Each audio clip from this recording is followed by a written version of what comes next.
The Republican Party had split in two, all right? And one side were the good ones, okay? And the other ones were the bad Republicans, the corrupt ones that were taking money from the robber barons, okay? So both sides, the stalwarts and the half-breeds, as they were called, wanted their guy to be president. It's almost like two political parties in one. And they really couldn't figure it out. So what they did is they had a compromise. They actually worked something out here. They're going to pick a guy who's a stalwart, but he's so far out there that hardly nobody knows who he is. And what is it called when a politician is so unknown that you don't even see them coming and you don't think they're going to win? Well, he's a dark horse. Okay, that was one of your definitions for the basic U.S. history vocabulary. All right, so James Garfield, this dark horse that nobody knows, gets the nomination for the Republican Party. And as a condolence to the half-breeds there, or I shouldn't say condolence, it's not the right word, but, you know, to help them out, they picked Chester Arthur. This guy's an extremely corrupt Republican, okay? He actually got fired by the last president for corruption. And now, less than a year later, he's becoming the vice president, okay? So, they get into office in the 1880 election, and the spoil system is in full swing. People are, you know, using this to make sure that political friends get jobs and all this stuff. Money is being made. This is the middle of the Gilded Age. Everybody's on the take. Everybody's taking money with kickbacks and payola and all that stuff. Well, President Garfield kind of ran into a crazy person, okay? One of Garfield's supporters during the election of 1880 was a young man named Charles Guiteau, okay? Charles Guiteau was a very low-level person.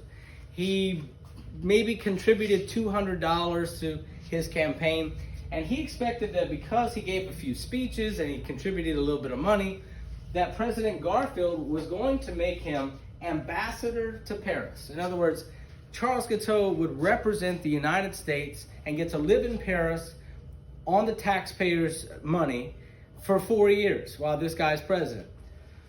Well, that's the spoil system, okay? Garfield refused to hire this guy because he thought he was crazy, pretty much. And Charles Guiteau was really crazy. So, oh, by the way, Charles Guiteau was actually a half-breed, okay? So anyway, excuse me, he's a stalwart. Anyway, getting back to that. So Charles Guiteau came up with this crazy plan, okay?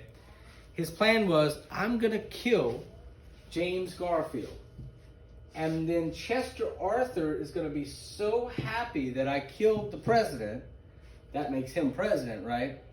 That he's going to pardon me for killing the president, and he's going to make me ambassador to Paris.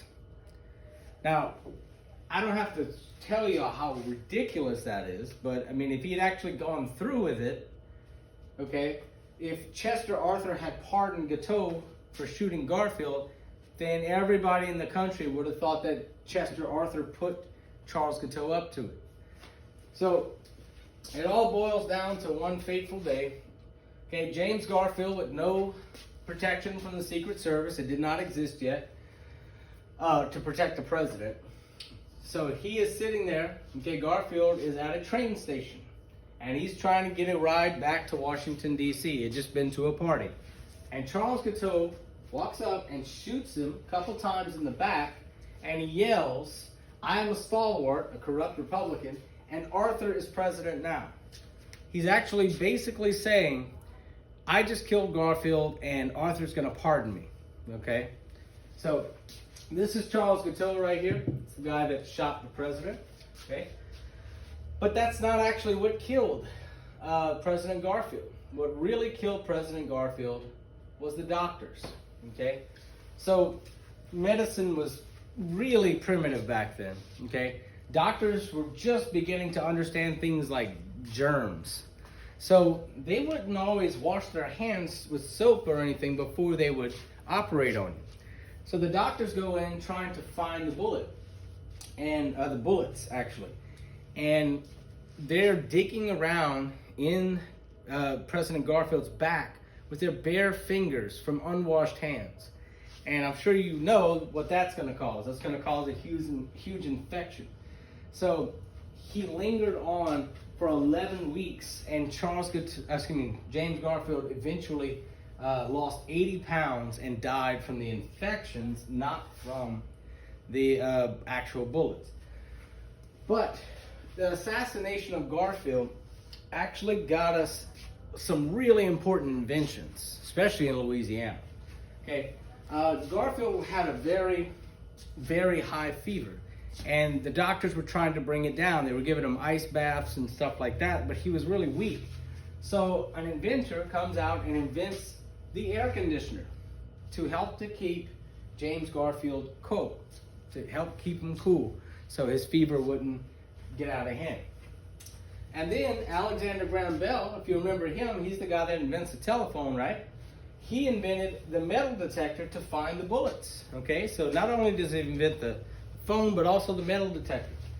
Here's the problem, okay?